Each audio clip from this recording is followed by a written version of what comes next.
Hey, it's Pat from EAS Landscaping. So, I hit 300 subscribers on my YouTube channel. Thank you. Try to get my content better. And so, back behind you in that area is where we were doing a paver patio install. I'm just here to kind of clean up today and take you inside and show you what we did. So, this is a Techo-Bloc paver install. Blue 60 smooth shale gray, and we got the combo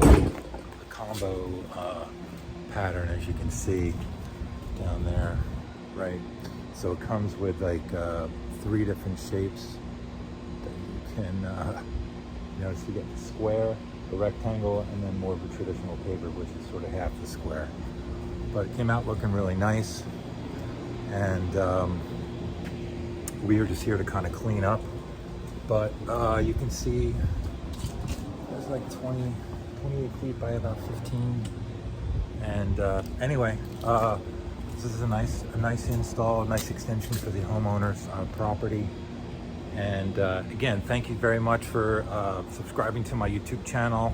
Hit the notification bell and you can see when I put up new content. And we are Philadelphia hardscapers and landscapers, and we are quite busy, but more than happy to hear from you, especially from YouTube.